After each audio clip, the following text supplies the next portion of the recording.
आई गौरी सीतानाथ मानसे अखबार हरि हरि आई गौरी सीतानाथ मानसे अखबार हरि हरि भक्तबृंদের চরণে আমার কোটি কোটি দণ্ডবোধ প্রণাম। জয় রূপ সনাতন ভট্ট রঘুনাথ শ্রীজীব গোপাল ভট্ট দাস রঘুনাথ এই ছয় গোসাইয়ের করি চরণ বন্দন যাহা হইতে বিঘ্ননাশ অনিষ্ট পূরণ। বাংলা তথা সারা ভারতে এমনকি বিশ্ব প্রতিটি ঘরে ঘরে আজ এই কীর্তন হয়েছে।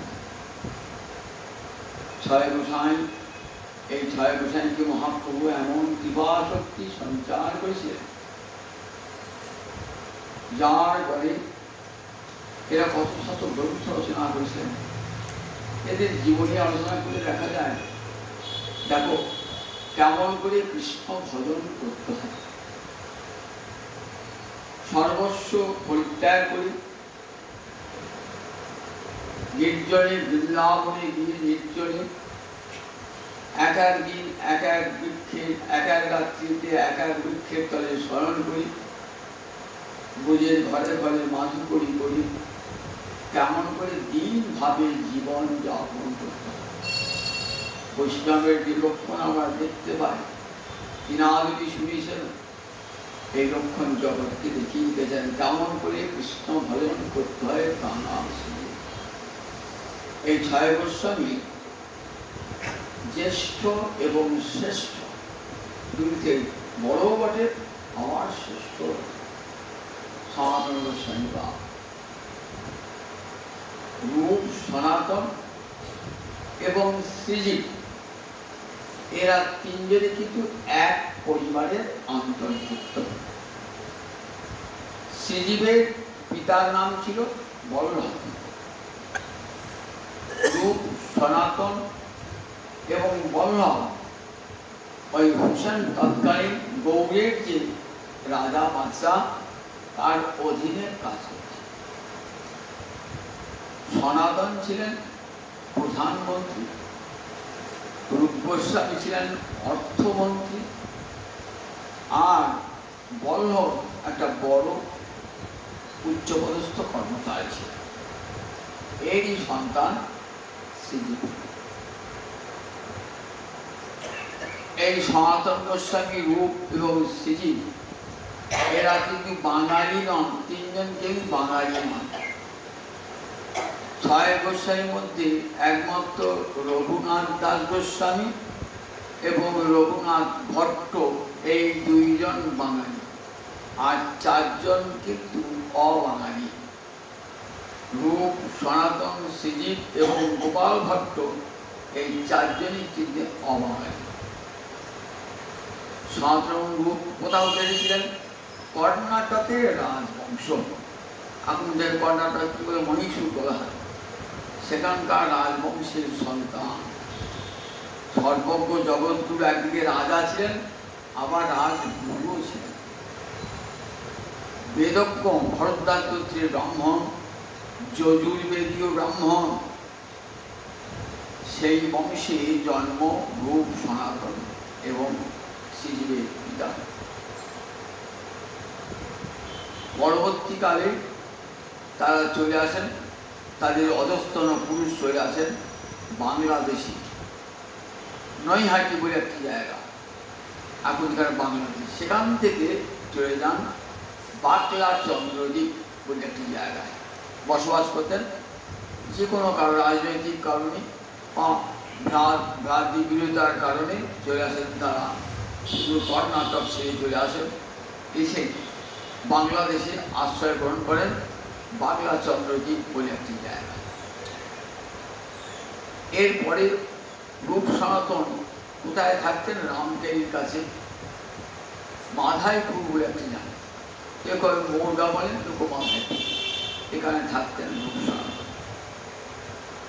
রূপ সনাতনের বুদ্ধি থেকে এত বিদ্বান এবং বুদ্ধিমান, তাৎক্ষণিক বুদ্ধি এমন ছিলেন যার ফলে হুসেন শাহ বাদশাহ খুব প্রীত হয়ে উচ্চপদস্থ মন্ত্রী পদে নিযুক্ত করেছিলেন। একটা ঘটনা বলি,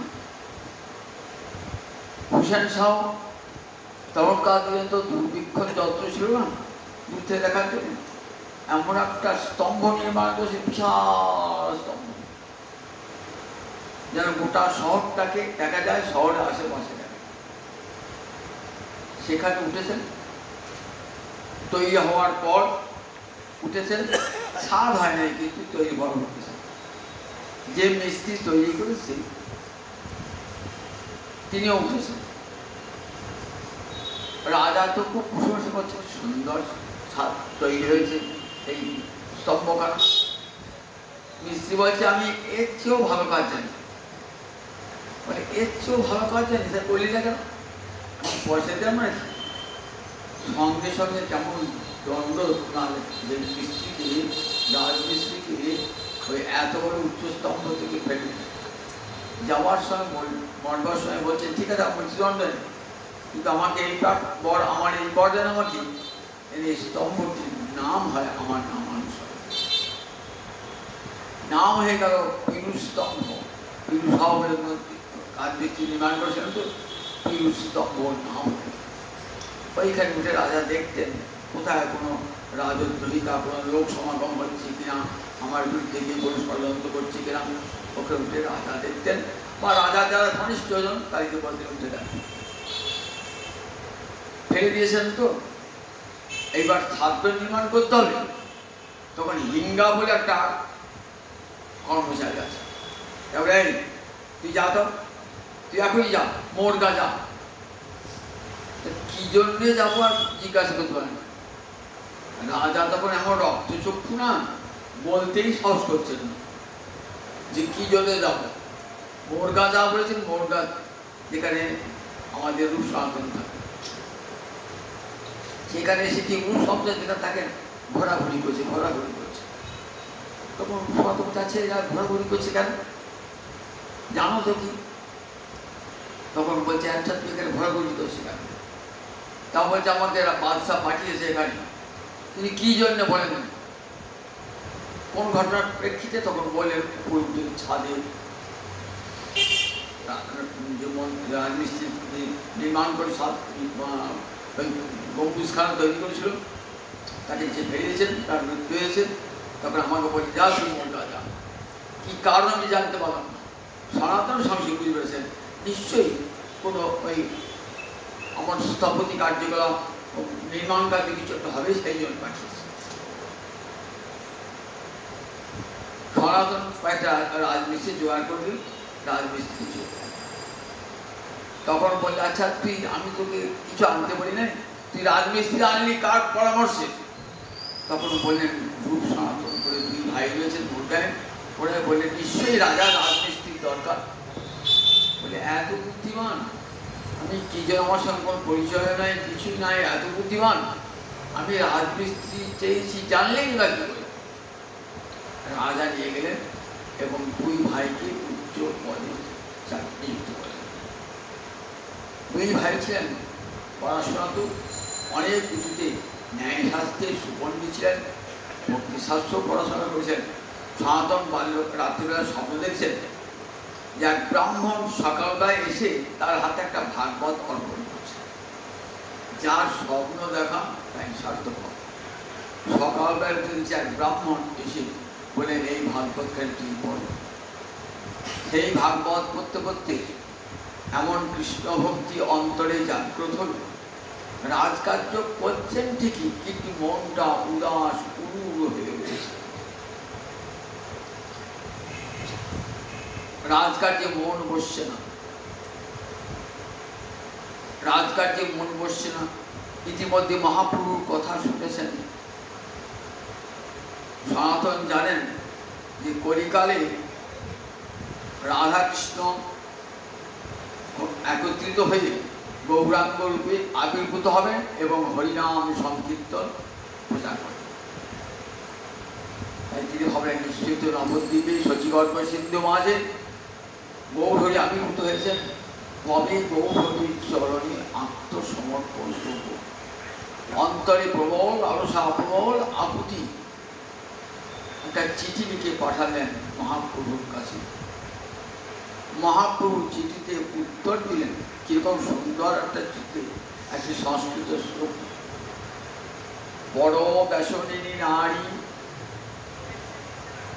যথা ব্যাগ্রাসু গৃহকর্পসু, বললেন পরপুরুষে আসক্তা রমণী যেমন সংসারের সমস্ত কাজ করছে কিন্তু মনটা পড়ে রয়েছে সেই তার পরপুরুষের প্রতি, ঠিক সেই রকম সংসারের সমস্ত কাজ করো, রাজকর্মে যখন যুক্ত হয়েছ মনটা পরম পুরুষ ভগবান শ্রীহরিতে রেখে দেয়। পরপুরুষ আর পরপুরুষ একই অর্থ।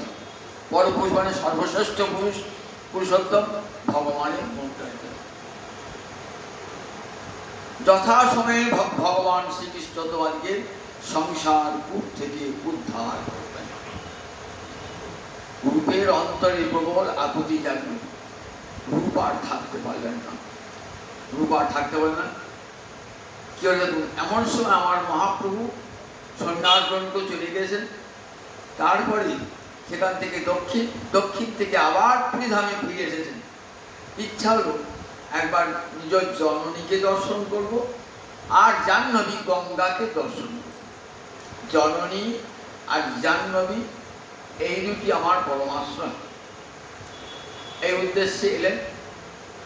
প্রথমে কোথায় গেলেন? কুলিয়া গ্রামে উঠে সেখান থেকে গেলেন নবদ্বীপ গঙ্গার উপরে কুলিয়া গ্রাম, সেখান থেকে কোথায় গেলেন?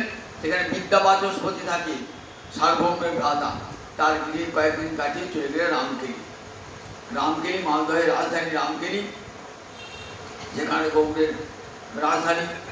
সেখানে গিয়ে হরিনাম সংকীর্তন করতে সঙ্গে কত লোক, হাজার হাজার লক্ষ লক্ষ লোক রাজপথে কীর্তন করতে রয়েছেন। সঙ্গে নিত্যানন্দ, হরিদাস, সমস্ত ভক্তগণ উচ্চকণ্ঠে হরে কৃষ্ণ কৃষ্ণ কৃষ্ণ হরে হরে, হরে রাম রাম রাম হরে হরে, কৃষ্ণ কেশব কৃষ্ণ কেশব পাহি মাং, রাম রাঘব লক্ষ্মণ, হরি হর হরে নম কৃষ্ণ যাদবায় নম, যাদবায় মাধবায় কেশবায় নম। হেমদণ্ড বাহু তুলে নৃত্য করে চলেছেন। রাজা দেখছেন, প্রত্যেকে সেই পুজো উঠে দেখছেন। আচ্ছা, এত লোক সমাগম একটা ভিখিরি সন্ন্যাসীর পশ্চাতে কেশব ছত্রী, তুমি খবর না তো কে? কেশব ছত্রী একজন প্রধান রাজপ্রবচনে বসে রাখছে। কেশব ছত্রী জানতেন যে ভগবান গৌরাঙ্গ হয়ে যেতেন, কিন্তু তিনি তো হিন্দু, ভাবছেন মুসলমান রাজা যদি বড় ক্ষতি করে। কেশব বলছেন অর্থাৎ ভিখিরি সন্ন্যাসী, ভিক্ষাটিকা বলছে। কি বলো ভিখারি সন্ন্যাসী? আমি দেখো বেতন দিই বলে আমার কাছে লোকে আসে, অর্থ দিই বলে লোকে আসে। আমি যেদিন বেতন অর্থ দিতে না পারবো, লোককে সাহায্য করতে না পারবো, আমার কাছে একটি লোক আসবে। অত বলছে ভিখিরি, কিছুই তো নাই, সঙ্গে একটা ঝোলাও নাই। তাহলে ওর পিছনে এত লোক কেন? রাজার মন কিন্তু বলে যেত। রূপ গোসাইকে জিজ্ঞাসা করে, রূপ বলো তো কে? রূপ তখন কৌশল বলছেন, দেখো যে তোমাকে রাজা রূপে প্রতিষ্ঠিত করেছে সেই গোসাই এসেছে এই দেশে। ঠিক বলেছে রূপ। সনাতন বললেন বটে, কিন্তু মনটা বলল কি জানি মুসলমান রাজা তো যদি কোনো প্রকার ক্ষতি করে। লোক পাঠিয়েছেন যেন মহাপ্রভু এখানে না থাকেন। রাত্রিবেলায় নির্জনে গেলেন, দেখা করতে গেলেন রূপ আর সনাতন। মহাপ্রভুর সঙ্গে সাক্ষাৎ করতে গেলেন। অনেক রাত্রে, যাতে রাজা বা রাজার কোনো গুপ্তচর জানতে না পারে, দন্তে তিন ধারণ করি। কেন? আমরা তা ব্রাহ্মণ, উচ্চকোটি ব্রাহ্মণ, বিদ্বান, সব দিক দিয়ে যা যা গুণ আছে, তথাপি বলছেন দেখো আমি ম্লেচ্ছ রাজার অধীনে কাজ করি, সুতরাং ম্লেচ্ছই হয়ে গেছি, ম্লেচ্ছ হয়ে গেছি, সুতরাং তোমার অঙ্গ, তোমার চরণ স্পর্শ করার অধিকার আমার নাই, দূর হতে তোমাকে দণ্ডবোধ প্রণাম জানাই। সনাতন প্রভুকে আশীর্বাদ করলেন মহাপ্রভু, বললেন প্রভু কবে উদ্ধার পাবো? আর যে রাজকার্য করতে ইচ্ছা হয় না, ওই চরণ তলে পড়ে থাকবো, সংসার বুক থেকে তুলে নাও প্রভু। কোথায়? তোমার চরণ তলে। আমার সংসার বুক হতে নাও গো তুলি, থেকে রাখো তোমার চরণে তলে। সংসার বুক হতে নাও গো তুলে, ফেলে রাখো তোমার চরণে তলে। অতি দৈন্যে বলতেন, দিনাত দিন হয়ে মহাপ্রভু বললেন যথাসময়ে কৃষ্ণ কৃপা করবেন, যথাসময়ে বললেন প্রভু এখন কোথায় যাবে? বললে বৃন্দাবন যাব, সে উদ্দেশ্যে এসেছি। বললেন প্রভু এত লক্ষ কোটি রোগ নিয়ে কেউ বৃন্দাবন যায়? বৃন্দাবন মাধুর্য তাতে আস্বাদিত হয় না। সনাতন তুমি ঠিকই বলেছ, কানাই নাটসালটি জায়গা, সেখানে গিয়ে মহাপ্রভু আবার ফিরে এলেন। ফিরে এসে অদ্বৈত গুরুর কাছে কিছুদিন থাকলেন, তারপরে কালনা গেলেন, তারপরে গেলেন রঘুনাথ দাস, তারপর রঘুনাথ কৃপা করলেন, কালনা গেলেন, সেখান থেকে আবার মহাপ্রভু চলে গেলেন কোথায়? পানিহাটি হয়ে আবার চলে গেলেন বৃন্দাবন। এইবার গৌরকে দর্শন করি, রূপটা থাকতে বলেন চাকরিতে জবাব দিয়ে পরিত্যাগ করে কিছু অর্থ সঞ্চয় করেছেন, চলেন কোথায়? বাংলা চন্দ্রদ্বীপে। অর্ধেকটা দান করলেন তাকে, অনেক টাকা উপায় করেছিলেন। দেখুন তখনকার দিনে সোনার মুদ্রা, এগুলো রূপোর নয় আর কাগজের নোট নয়, সেই টাকার অর্ধেকটা দিলেন ব্রাহ্মণ বৈষ্ণবকে দান করলেন, দুস্থ আতুরকে দান করলেন। অর্ধেকটা, অর্ধেকের অর্ধেক নিজে আত্মস্বজনকে দান করলেন, আর কিছু রেখে দিলেন নিজের জন্য, কারণ যদি কোনো বিপদ আপদ আসে অর্থ দিয়ে সেখানে মুক্তি পেতে হবে। রেখে দিয়ে গেলেন 10,000 টাকা মালদহে একটা মুদির ঘরে, যাতে দাদা সনাতন আসতে পারে ওই টাকা নিয়ে। বল্লভ আর রূপ অর্থাৎ শ্রীজীবের পিতা, এই দুইজন যাচ্ছেন মহাপ্রভুর দেশে।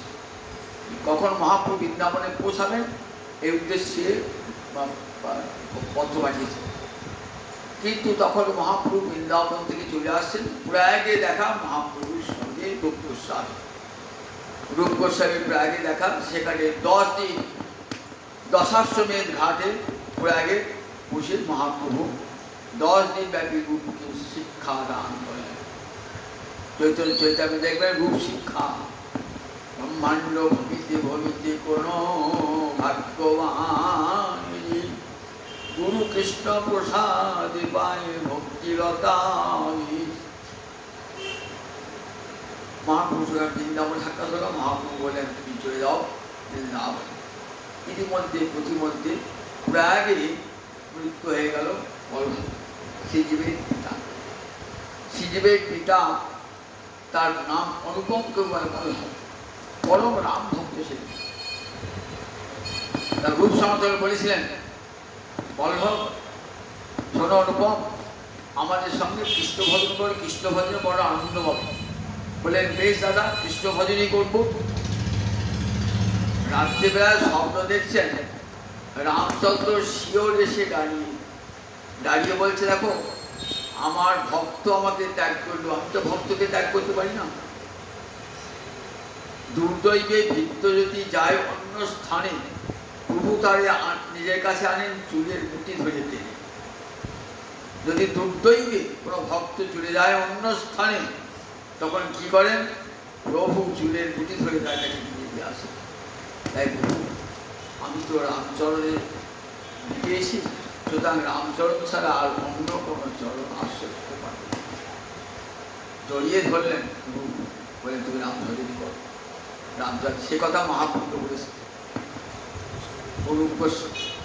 ওই প্রয়াগে কিছুদিন থাকার পর পরিত্য হয়ে গেল, আর বৃন্দাবন যাওয়া হলো না।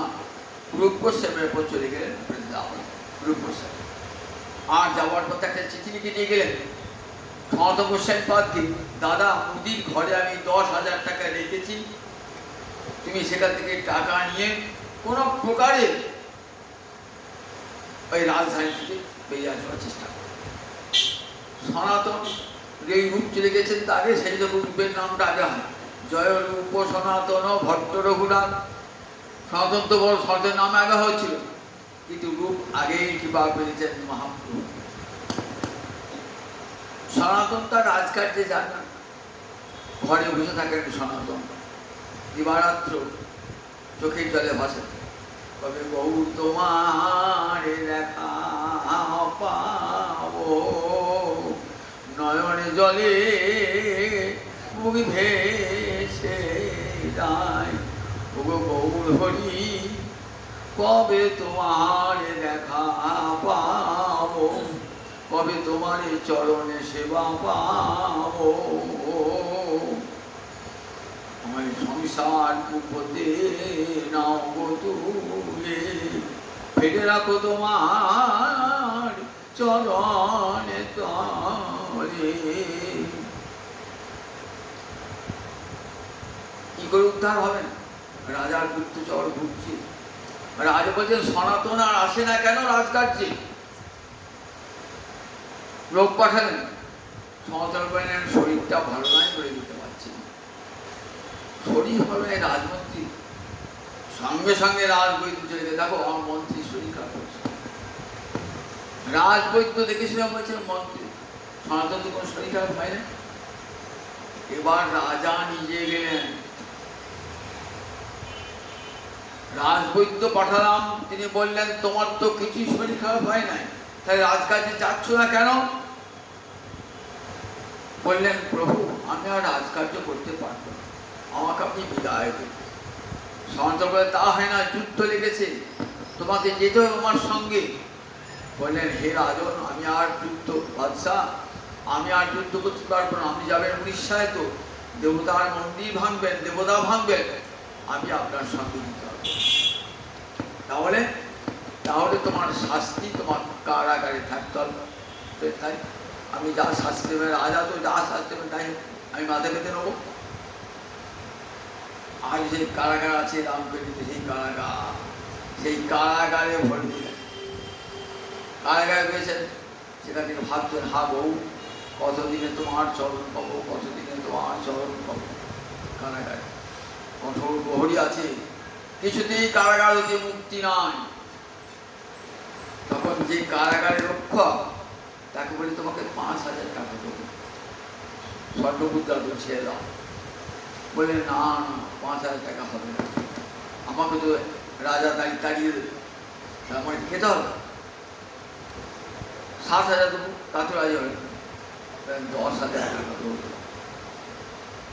বলেন বেশ ঠিক আছে, কি করে তোমাকে ছাড়বো, আমাকে তো আমার তার রাজা বন্দি করবি। তুমি বলিবে শৌচে গেলেন, আমি দরজা খুলে দিলাম, শৌচে গেলেন, তারপর থেকে নদীতে সাঁতার দিয়ে পালিয়েছে। অনেক রাত্রি দরজা খুলে দিয়েছি, কারাগারে দরজা খুলে দিয়েছি। সনাতন কি করলে, একটা দরবেশের পোশাক, দরবেশ মানে মুসলমান সন্ন্যাসী, ফকির সেজে যদি রাস্তায় কেউ যেন না ধরে, মুসলমান তখন মুসলমান রাজত্ব তো, ফকির হয়ে কেউ ধরবে না, ফকির বেশে যাচ্ছে, কোনো প্রকার নদী পার হয়ে ছুটছেন। ঠিক যেমন করে কৃষ্ণের বংশীর ধ্বনি শুনে গোপীরা অভিসার করেছিলেন, তেমনি করে যার হাঁটার কোনো কালই অভ্যাস নাই, পালকি করে চলতেন এক গ্রাম থেকে এক গ্রাম, এক জায়গা থেকে এক জায়গা, আর তিনি আজ হাঁটছেন, পায়ে ফসকা পড়ে গেছে, চলতে পারছেন না, কোথাও মাতৃ বিশ্রাম দিচ্ছেন, আবার সেটা হা গৌ প্রাণ গৌ, হা গৌ প্রাণ গৌ, ওই আমার প্রাণনাথ দেখা দাও দেখা দাও, এই জীবনে বোধ হয় তোমাকে আর পাবো না, কাঁদতে কাঁদতে ছুটছে, পাগল হয়ে চলে ছুটতে একটা পর্বত, পাতরা পর্বত, সেখানে গিয়ে পৌঁছেছে।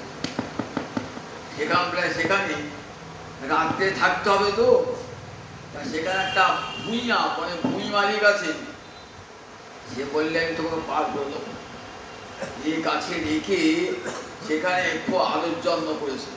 সনাতত্ত্ব বিষয়ী ব্যক্তি বলছেন একটা অচেনা লোক, অজানা লোক তাকে এত আদর আপ্যায়ন করছে কেন? নিশ্চয়ই ওর কোনো দুরভিসন্ধি আছে। সঙ্গে আছে ঈশান বলে ভৃত্য। ঈশান, তোর কাছে কোনো অর্থ মুদ্রা আছে? বলে 8টা মোহর আমার কাছে আছে। 8টা মোহর সঙ্গে নিয়ে এসছিস? এক কাজ কর, ডাক ওই ভুঁই মালিককে ডাক, রাত্রিবেলাতেই ভুঁই মালিককে ডাক। বলছে এই নাও। ঈশান জানলেন না 8টা আছে, বলে 7টা আছে, একটা রেখে দিয়েছে, এই 7টা মোহর তোমাকে দিলাম। বলে আমি জানতাম তোমার কাছে অষ্ট মোহর আছে, রাত্রিবেলা তোমাকে আমি হত্যা করতাম, সব কেড়ে করে নিতাম, ভালোই হলো আমাকে জীব হত্যা করতে হলো। তবে ঠাকুর তুমি যখন নিজ হাতে দিলে, আমি আর টাকা দেবো, তোমাকে পার করো টাকা নেবো। বলে না না না, তুমি আমাকে না মারলে অন্য হতে মেরে দেবে, হয়তো থাকলে পারে, তুমি নাও, এই আপদ বিজয় হয়ে যাক আমার কাছে, অর্থ বিজয় হয়ে যাক। ঈশান তো বলে ঈশান, তোর এখনো সঞ্চয়ের প্রবৃত্তি যায় নাই, তুই আমার সঙ্গে থাকবি, আর তুই এই একখানা মোহর নিয়ে বাড়ি চলে যাবি। কিছু দূর গিয়ে সেখানে দেখলেন তার এক ভগ্নিপতি, দূর সম্পর্কের ভগ্নিপতি শ্রীকান্ত ঘোড়া কিনতে এসেছেন রাজা। দেখছে তখনকার শীতকালের দিন, শীতকালের দিন, অঙ্গে ঢাকা নাই, চাদর নাই, কি করলেন? একটা ভোট কম্বল, তখনকার দিন 3 টাকা দাম, মহামূল্যবান। পুজো আজ থেকে 500 বছর আগে 3 টাকার কত মূল্য ছিল। রাজারা ওই চাদর গায়ে দিত 3 টাকা মূল্যে, ভোট কম্বল বলতো, যেটা 30 পয়সা সাধারণ মানুষ পরত, রাজা পরতেন 30 টাকায় ওই চাদর আলাদা বলত। 3 টাকার ভোট কম্বলটি গায়ে দিয়ে চলেছেন, ছুটতে ছুটতে ছুটে শুনলেন মহাপ্রভু কাশী ধামে আছেন। সেখানে গিয়ে সনাতন পাগল হয়ে ছুটতে ছুটতে সেই ভোট কম্বলটি গায়ে দিয়ে ছুটছেন, অনাহারি অনিদ্রায় ছুটেছেন, কারো আতিথ্য গ্রহণ করেন নাই, কত বন জঙ্গল নদী নালা পার হয়েছেন, ছুটতে ছুটতে ছুটতে ছুটতে কাশী ধামে গিয়ে উপস্থিত হয়েছেন। কাশী ধামে মহাপ্রভু থাকতেন কোথায়? চন্দ্রশেখর আর তপন মিশ্র। তপন মিশ্রের ঘরে ভোজন করতেন, আর চন্দ্রশেখরে গিয়ে থাকতেন। তপন মিশ্র কে ছিলেন? বাংলাদেশের তপন মিশ্র এক ব্রাহ্মণ। যখন মহাপ্রভু বাংলাদেশে যান না, তখন সমস্ত ওখানে বহু বহু ছাত্র ছুটে আসেন মহাপ্রভুর কাছে ন্যায় শাস্ত্রাদি অধ্যয়ন করতে। মহাপ্রভু তাদেরকে শিক্ষা দান করেন। শুনলেন তপন মিশ্র যে এখানে নবদ্বীপে নিমাই পণ্ডিত এসেছে। এসে তপন মিশ্র বলছেন, শুনেছি আপনি বড় বিদ্যা পণ্ডিত প্রভু, আমি বহু শাস্ত্র পড়েছি, কিন্তু সাধ্য কি সাধন কি জানতে পারি। তখন মহাপ্রভু একটি কথা বুঝলেন, বললেন হরে কৃষ্ণ কৃষ্ণ কৃষ্ণ হরে হরে, হরে রাম রাম রাম হরে হরে। এই মহামন্ত্র কীর্তন করো, তাহলে সাধ্য সাধন কি জানতে পারবা। প্রথম বাংলাদেশে হরিনাম প্রচার করছেন আমার মহাপ্রভু। তাই দেখবেন বাঙালরা খুব হরিভক্ত, কেন প্রথম নাম তো পেয়েছে বাঙালরা, ঘটিরা অনেক পরে পেয়েছে। বাঙালরা মহাপ্রভু নিজে বাঙাল ছিল তো, বাঙালি অধিক কৃপা বাঙালির উপরে, তাই তারা প্রথম নাম পেয়েছে বাঙালিরা। সেই তপন মিশ্র বললেন, প্রভু তোমার সঙ্গে যাবো না, তুমি যাবে কাশীতে, তোমার সঙ্গে আমার দেখা হবে সেখানে। তখন সন্ন্যাস গ্রহণ করেন নাই মহাপ্রভু, তখন তো গৃহী মানুষ মহাপ্রভু। দেখুন কত আগে থেকে ঠিক করে দিয়েছেন। সেই তপন বিশ্ব মহাপ্রভু সাক্ষাৎ পাবো, তার চরণ সেবা বাবুরের কাছে পূজা আছে। তপন বিশ্ব মহাপ্রভু যখন গিয়েছেন আনন্দের সীমা নাই। দেখছেন কাশিতে একটা ঘাট আছে, মণিকর্ণিকার ঘাট, খুব নামি ঘাট, দামি ঘাট, সেখানে স্নান করছেন তপন বিশ্ব। সাক্ষাৎ হয়ে গেল, আনন্দের সীমানায় প্রভু আজ আমার ঘরে, কতদিন ধরে অপেক্ষা করছি তোমার প্রভু, আজ তুমি আমার ঘরে কথা দিয়েছি প্রভু, যতদিন থাকবে কাশিতে তুমি আমার গৃহে থাকবে, আমার গৃহে ভোজন করবে। আর চন্দ্রশেখর বলে একজন লেখক, দরকার হাতে লেখা বই, মহাপ্রভু যা বলতেন গ্রন্থগুলো লিখে লিখে দিতেন, তার পাথরের উপর লিখতেন লেখক। এই চন্দ্রশেখর থাকতেন, চন্দ্রশেখরের গৃহে মহাপ্রভু থাকতেন, তপন মিশ্রের ঘরে ভোজন করতেন। সনাতন গিয়ে কোথায় উঠেছেন? এই চন্দ্রশেখরের গৃহে উঠেছেন। চন্দ্রশেখর মহাপ্রভু জানতে পেরে অন্তর্যামী তো, ওই দেখো তো দাঁড়িয়ে এক বৈষ্ণব দাঁড়িয়ে আছে। চন্দ্রশেখর বেরিয়েছে, বেরিয়েছে বলছেন বৈষ্ণব তো নয়, একটা মুসলমান সন্ন্যাসী দরবেশ, ওই দরবেশকে নিয়ে এসো। দরবেশ চলে এসো, না না আমি যাবো না, আমি একজন ম্লেচ্ছ নিজ, আমি প্রভু কাছে যাব। প্রভু তো ছুটে, ভক্তকে যেতে হলো না, ভগবান নিজেই ছুটে এলেন। ভগবানের ছুটে এসে জড়িয়ে ধরে, প্রভু আমাকে ছো না, আমাকে ছো না, আমি অতি অধম, আমি নিজ, আমি ম্লেচ্ছ সেবী, রাজ সেবী, বিষয় সেবী, যতগুলা অপগুণ আছে সব, সুতরাং আমাকে ছো না, আমাকে ছো না। সনাতন বলছে দেখো তোমাকে আমি আলিঙ্গন, মহাপ্রভু বলছে তোমাকে আমি আলিঙ্গন করি কেন জানো? তোমার মধ্যে যে ভক্তি ধর্ম আছে আমার মধ্যে তা নাই। তুমি ভক্তি বলে পারো, তুমি ব্রহ্মাণ্ড শোধিতে, তোমার এমন শক্তি, শক্তিতে আমাকে কেন গোটা ব্রহ্মাণ্ডকে পবিত্র করিতে পারো। তোমাকে সাধে আলিঙ্গন করছি বললেন। মহাপ্রভু তাকে থেকে দেখছে, দিয়েছিলেন ভোট কম্পটা গায়ে, এখনো একটা জিনিস ত্যাগ হয় নাই, রাজকীয় পোশাক ত্যাগ হয়ে যায়, তাকে কিছু বলেন নাই, তাকে দেখছে। মাধত্ব বিষয় বুঝতে হচ্ছে মহাপ্রভুর চোখটা কোথায়? ওই ভোট কম্পনি। বলেন যাও স্নান করে নিয়ে এসো, নিয়ে চন্দ্রশেখর স্নান করে নিয়ে এলেন। বলছেন মহাপ্রভু বারবার আমার দিকে না থেকে ভোট কম্পল দেখাচ্ছেন কেন? তো বলেন দাদি কম্পল পড়ছি তো, এখন এই ভোটটা যায় না, সেই জন্যই বোধ হয় মহাপ্রভু কি পাচ্ছেন। যেমন লালাবাবু গিয়েছেন তো রাজ পোশাকটা ছাড়তে পারেন না বৃন্দাবনে, যতবার গিয়েছেন বাবা কৃষ্ণ বলছেন হবে না, দীক্ষা হবে না, রাজ্য ছেড়েছ, রাজ পোশাকটা তো ছাড়তে পারো না, কৃপা হয় বুঝলেন, রাজ পোশাক বুঝতে পারলেন, কৃপা হয়ে গেল, রাজ পোশাকটা ছাড়তে হবে। রাজ পোশাক ছাড়তে শুধাই নয়, অহংকার অভিমান যায় না, এখনো হবে না, দীক্ষা হবে না, বাবা অহংকার অভিমান যায় না, মনে হবে আমি তো ভিক্ষা করছি রাজার ছেলে, তা বলে এখন আর জায়গায় যায় না। জগৎ শেঠের বাড়ি বৃন্দাবনে দেখেছে, জগৎ বাড়ি, জগৎ শেঠ শত্রু ছিল, যখন জমিদারি ছিল না, যখন শত্রু ছিল। এইবার জগৎ শেঠের বাড়ি গেলেন, এইবার কৃপাটা হলো, পূর্ণ দৈন্য না আসা পর্যন্ত কৃপাটা হবে না। এবার গিয়ে গঙ্গায় স্নান করে দেখছেন যে একটা দরিদ্র গৌরীয় বাঙালি, সে একটা ছেঁড়া কাঁথা মিলেছে, বলছে ভাই ছেঁড়া কাঁথা দাও আর আমার ভোট কম্পট দাও। ঠাট্টা করছেন? না ঠাট্টা করি নাই, এই নাও আমি দিলাম, ছেঁড়া কাঁথা দিয়ে চলে। এই ছেঁড়া কাঁথা নেড়া মাথা কাঁধে ওই বাস, লোকে সুধাইলে বলে ওই চৈতন্যের দাস। আর সনাতন প্রধানমন্ত্রী নন, এই ছেঁড়া কাঁথা নেড়া মাথা হয়ে ভজন সাধন। এরপরে মহাপ্রভু ছিলেন, মহাপ্রভু যার তোমার শেষ বিষয় ভোগ চলে গেল, তুমি থাকো। মহাপ্রভু পরম আদর রেখে দিলেন, তপন মিশ্রের ঘরে ভোজন করতেন। তপন একটা ভালো কাপড় এনে দিলেন, বলে না না না আপনার পরা কাপড় কেটে আমাকে দেন। সেই পরা কাপড় কেটে পরতেন, আর অতি দৃঢ়তার সঙ্গে মহাপ্রভুর কাছে যে সনাতন শিক্ষা আছে, সেই সনাতনকে প্রায় দীর্ঘদিন ধরে যতদিন কাশি থাকলেন, প্রায় 2 মাস ধরে কাশিতে মহাপ্রভু সনাতন গোস্বামী পাদকে শিক্ষা দিলেন। চৈতন্য চৈতন্য বিদ্যার তার নাম সনাতন শিক্ষা। এরপরে সনাতনকে সব শিক্ষা দীক্ষায় দীক্ষিত শিক্ষিত করে বৃন্দাবনে পাঠিয়ে দিলেন। বৃন্দাবনে গিয়ে সেখানে রূপ সনাতন মিলিত হলেন।